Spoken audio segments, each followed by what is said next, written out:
네, 안녕하십니까. 토마토 모닝쇼의 박민호입니다. 자, 추석 연휴 거의 다 막바지에 가고 있는데요. 지난주까지 해서 코스피는 장중에 보합권을 오르내리다가 1900선에서 결국에는 줄다리기 끝에 상승세로 마감하면서 끝났습니다.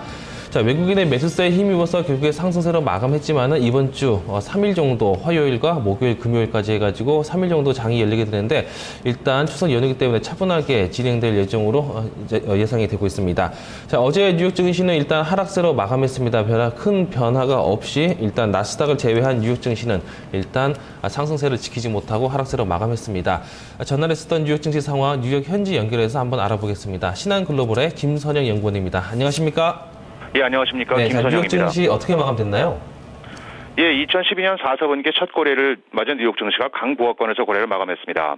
스페인의 강도 높은 긴축 정책에 대한 기대감으로 유럽 증시가 상승한 데 따라 동반 상승 개장한 뉴욕 증시는 곧이어 발표된 미국의 9월 제조업 지수가 4개월 만에 확장세로 돌아섰다는 소식에 3대 지수가 모두 빠르게 상승세를 보였습니다.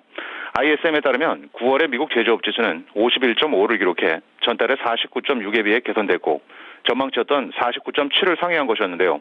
이 같은 수치는 지난 3개월 연속 기준점인 50을 밑도는 끝에 확장세로 전환된 것이었습니다. 하지만 오후 들어서 증시의 상승폭도 크게 감소하는 모습을 보였습니다. 마이크로소프트와 애플 등 대형 IT 업체들의 주가 하락이 나스닥 지수를 끌어내리면서 증시 전반의 상승폭도 감소했는데요. 증권사 RBC 캐피털이 마이크로소프트에 대한 투자 의견을 하향 조정한 데 따라 마이크로소프트가 1% 내리고 반도체와 통신업종 그리고 인터넷 등의 약세를 보였고 주택 건설 업종과 외식업, 운송업종 등도 약세를 면치 못했습니다.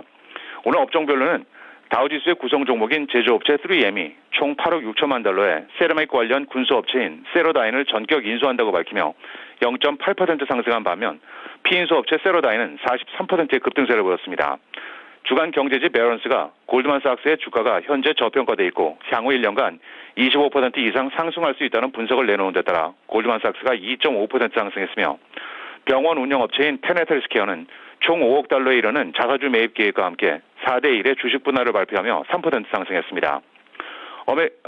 신용카드사인 아메리칸 익스프레스는 미 금융당국과 벌금을 포함한 총 85억 달러를 25만 명의 고객에게 되돌려주는 것으로 불공정 혐의에 대한 합의를 이루었다는 소식에 1.6% 상승했고 증권사 JP모건의 투자 의견 상향 조정으로 신용카드사 비자와 마스터카드 모두 1.3%대 상승세를 보였고 반면 증권사 제프리스가 1년 목표 주가를 135달러에서 125달러로 내렸다는 소식에 중국의 최대 인터넷 업체 바이두닷컴은 3.6%의 주가 하락을 보였습니다. 마지막으로 벤치마크인 미국의 10년 만기 국채 수익률은 지난주 대비 하락한 1.625%의 거래를 마감했습니다. 자, 4분기 첫 거래일 어제 바로 뉴욕 증시가 시작했는데 지표상으로 볼 때는 어땠습니까? 예, 연방상무부에 따르면 지난 8월 미국의 건설 지출이 2달 연속 줄면서 13개월 만에 가장 큰 폭인 전달 대비 0.6%가 감소해 당초 0.5% 증가할 것이라던 전망을 크게 밑돈 것으로 나타났습니다. 8월 중 건설 지출액은 작년 7월 이후 1년 만에 가장 큰 폭으로 줄면서 8,371억 달러를 기록했던 가운데 민간 부분의 지출은 전달 대비 0.5%, 공공 부분에서는 0.8%가 감소하면서 미국의 부동산 경기 회복세가 본격화되지 않고 있음을 다시 한번 보여주고 있습니다.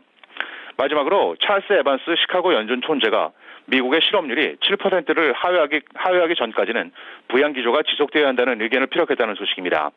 연준에서 대표적인 온건파로 꼽히는 에반스 총재는 CNBC와의 인터뷰에서 현재 8.1%인 미국의 실업률이 아직도 너무 높은 수준이며 미국 경제는 아직까지 지속 가능한 성장세를 보이고 있지 못하고 있으며 이런 부진한 지표들은 연준의 추가 부양 기조가 적절하다는 점을 말해주고 있다면서 지금까지 나온 데이터들을 종합해보면 부양책이 여전히 효과적이고 인플레이션 리스크는 높지 않다고 분석했습니다.